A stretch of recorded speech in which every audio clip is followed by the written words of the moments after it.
Last class में हम लोगों ने देखा था कि एक रैखिक समीकरण युग्म को कैसे ग्राफीय रूप से व्यक्त किया जाता है।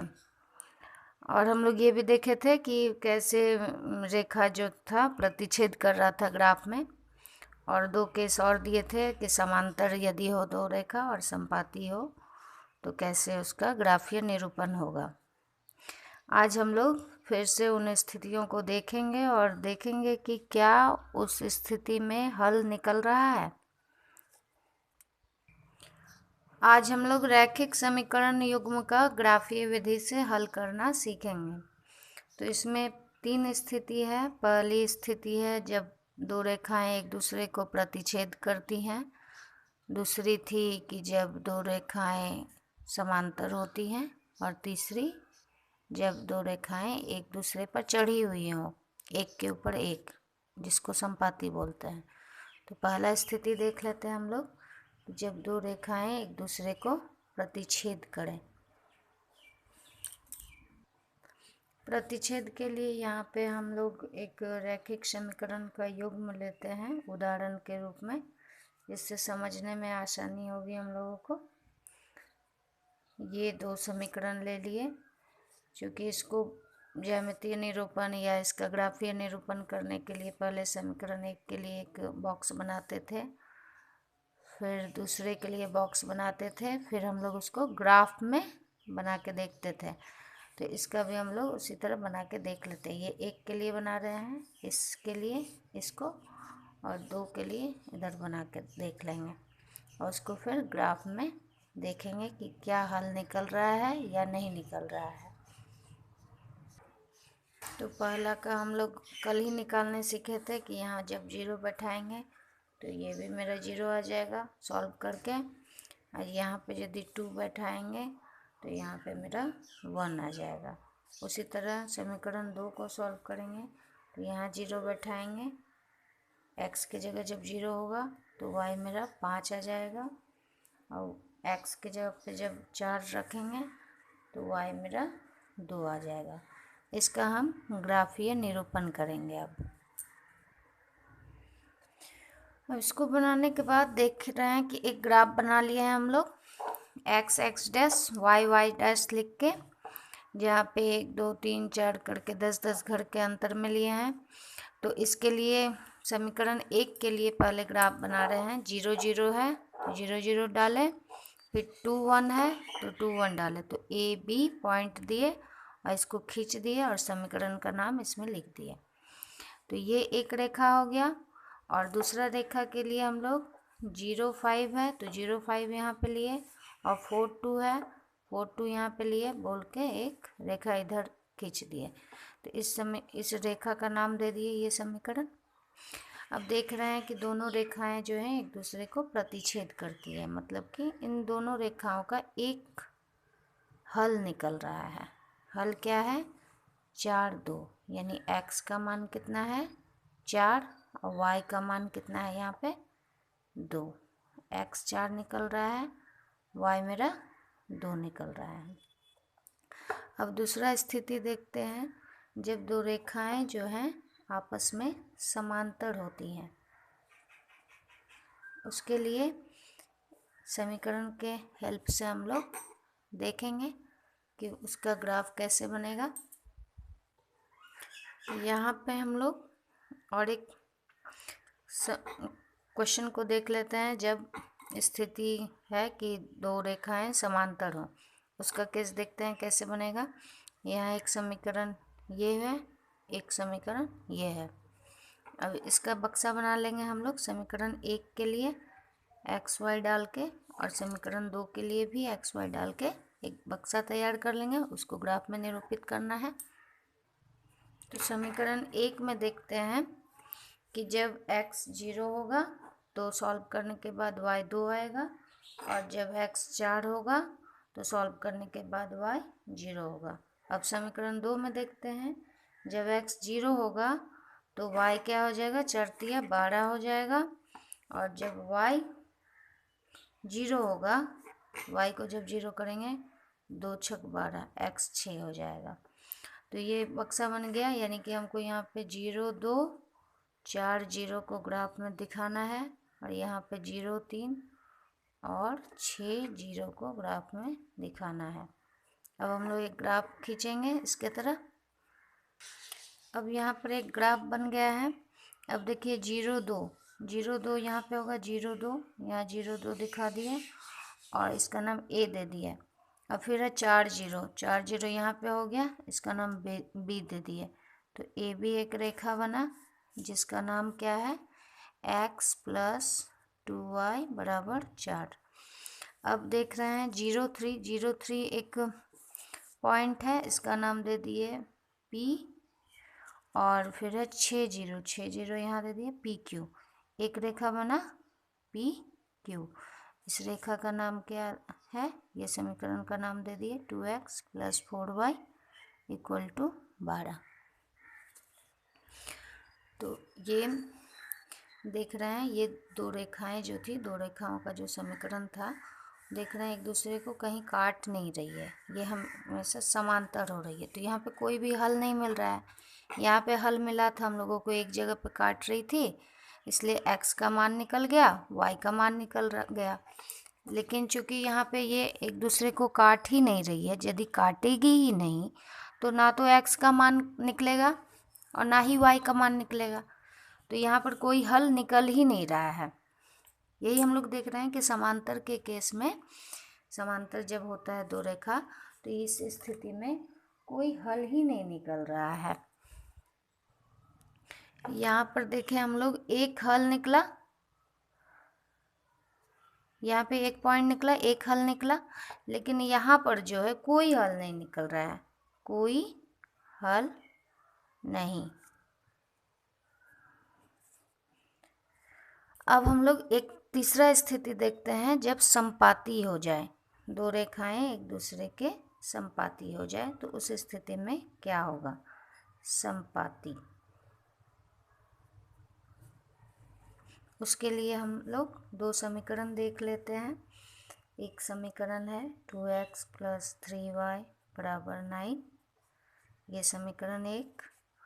दूसरा समीकरण है 4x + 6y - = 18, ये हो गया समीकरण 2। अब इस दोनों के लिए हम बॉक्स बना लेंगे और उसको फिर से ज्यामितीय रूप में निरूपित करेंगे। तो हम समीकरण 1 में देख रहे हैं कि जब x की जगह पे 0 बैठाएंगे तो 3 तिया 9, y हो जाएगा 3। और जब y की जगह 0 बैठाएंगे तो x हो जाएगा 2 चौके 8, 2 पंचे 10, 4.5। अब समीकरण 2 को देखते हैं हम लोग। समीकरण 2 में जब x 0 है तो ये 6 तिया 18 कट जाएगा, और जब y 0 है, यहाँ पे y 0 हो रहा है तो ये 0 हो गया, तो 4 तिया 12, 4 4 16, ये पॉइंट में आने लगा। तो इससे अच्छा होगा कि हम यहाँ पे यदि y के जगह पे 1 ले लें तो वो मेरा ज़्यादा अच्छा होगा। 6 के y की जगह पे यदि हम 1 ले लें तो 1 लेने से 6 घट जाएगा इधर 18 से, तो 4 तिया 12। तो ये दो मान निकल गया, एक हुआ यहाँ पे 0 3 और एक हो रहा है 4.5 0, यहाँ पे 0 3 और 3 1। अब हम इसको ज्यामितीय निरूपण करके देखते हैं। अब हम इन दोनों का ज्यामितीय निरूपण देखते हैं। पहले है 0 3, तो 0 3 यहाँ पे हो गया, 0 3 ए दे दिए इसका नाम, और 4.5 0 यहाँ पे हो गया, 4.5 0 इसका नाम बी दे दिए। तो ए बी रेखा बना, तो इस रेखा का नाम क्या दे दिए, ए बी रेखा का नाम हो गया 2x + 3y = 9, 2x + 3y = 9। अब दूसरा देखते हैं 0 3, 0 3 मतलब यहीं पे पॉइंट फिर से एक बोल रहा है कि P एक पॉइंट हो गया, 0 3 यहीं पे फिर से, और 3 1, 3 और 1 कहाँ पे हो रहा है, 3 यहाँ पे और 1 यहाँ पे जाके आ रहा है, 3 1, यानी P और Q 3 1, यानी कि वही रेखा, पहले जो रेखा था उसी के ऊपर फिर से एक और रेखा चढ़ जा रही है जिसका नाम पी क्यू है। पहले रेखा मेरे पास ए बी बन रहा था, अब मेरे पास रेखा और एक बन रही है पी क्यू, जो एक दूसरे पे चढ़ी हुई है। तो इसका मतलब पहले एक बिंदु पे ये लोग दोनों टच हो रहा था तो एक हल निकल रहा था, यहाँ पे तो एक दूसरे के ऊपर चढ़ गई है तो बहुत सारा पॉइंट एक दूसरे के साथ टच हो रहा है, तो यहाँ पे बहुत सारा हल निकलेगा। और यहाँ पे तो जब टच ही नहीं हो रहा है एक दूसरे के साथ तो यहाँ कोई हल नहीं निकलेगा। तो यहाँ हम लोग लिख सकते हैं कि इसका अनेक हल निकलेगा, अपरिमित रूप से अनेक हल।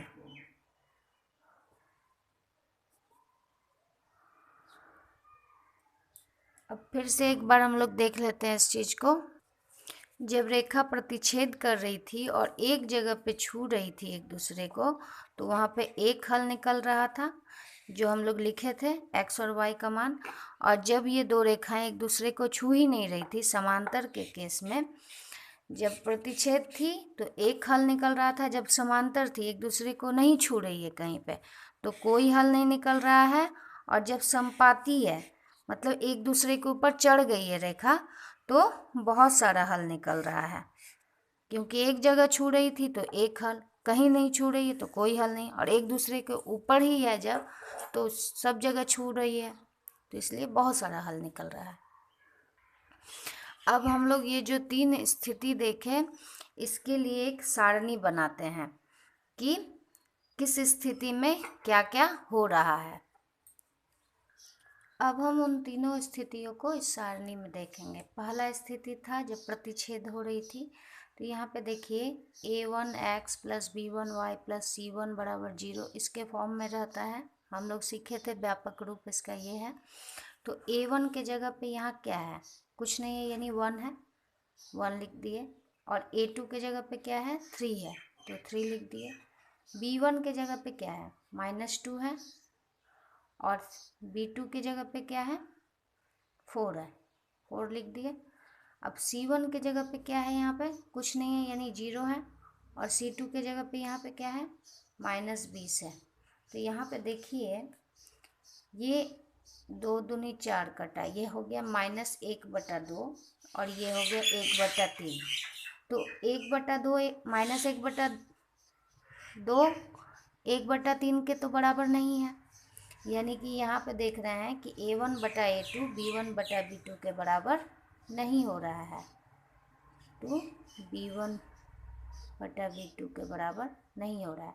और इसका ग्राफीय निरूपण क्या था, प्रतिच्छेद कर रही थी, प्रतिच्छेद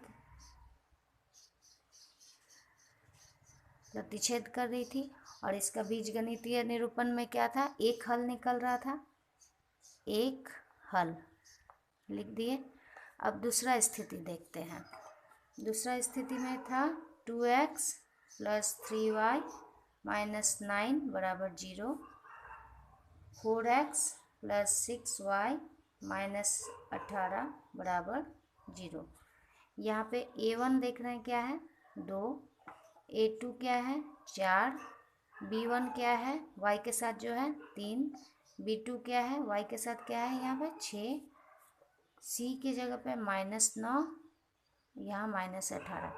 देखिए ये कट के 2 दूनी 4 मैंने 1/2 हो गया, 3 दूनी 6 ये भी 1/2, 9 दूनी 18 ये भी 1/2।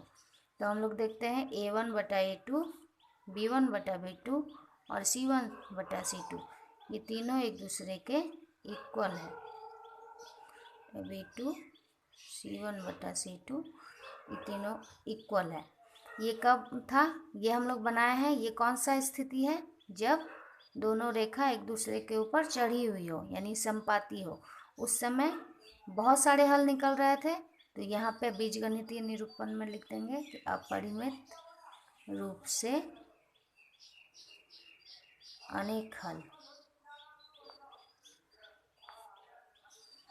और तीसरा स्थिति देखते हैं जब समांतर हो रहा था, तो x प्लस 2y माइनस 4 बराबर 0, 2x प्लस 4y -12 बराबर 0।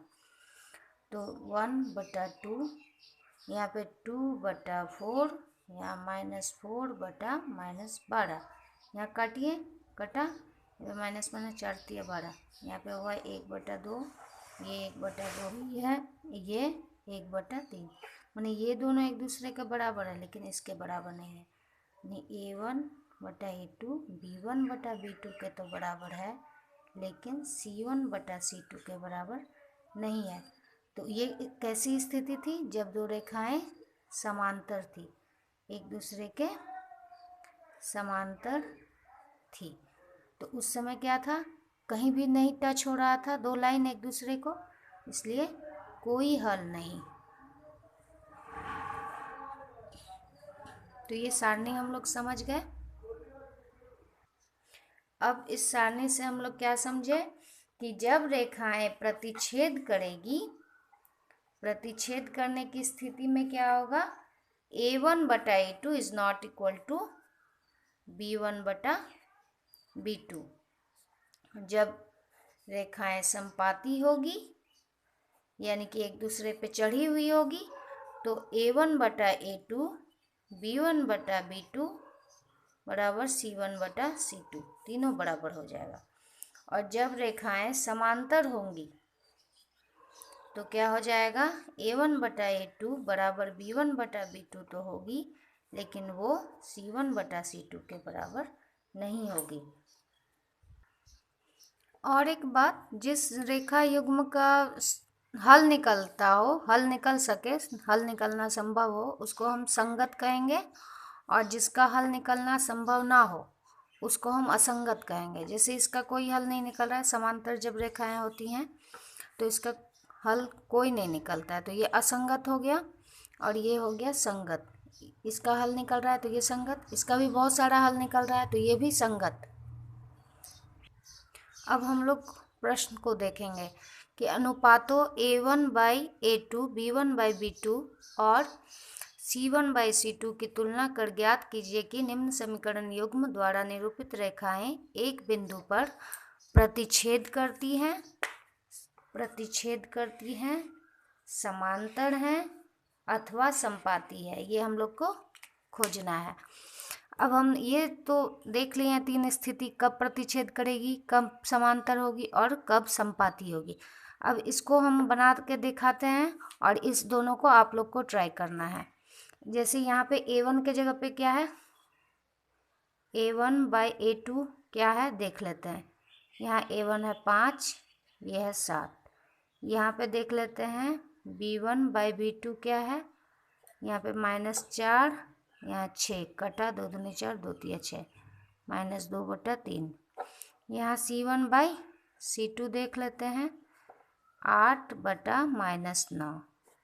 मतलब कि हम देख रहे हैं ये तीनों एक दूसरे के बराबर नहीं है। A1/A2 B1/B2 के बराबर नहीं है, और C1/C2 के बराबर नहीं है। ये तीनों एक दूसरे के इक्वल। तो ये कब होता था? जब रेखाएं प्रतिच्छेद करती थी। तो यहाँ पे हम लोग क्या बोल देंगे कि यहाँ पे समीकरण युग्म क्या है, यानी कि रेखाएं जो हैं एक बिंदु पर प्रतिच्छेद करती है। तो हम लिख देंगे प्रतिच्छेद कर रही हैं। अब इन दोनों को आप लोग ट्राई करके देखिएगा कि प्रतिच्छेद कर रही है या फिर समांतर है या फिर समपाती है। इसी तरह देखना है आपको A1/A2 B1/B2 C1/C2 निकाल के। आज तक बस इतना ही। नेक्स्ट क्लास में हम लोग रैखिक समीकरण युग्म को बीजगणितीय विधि से हल करना सीखेंगे।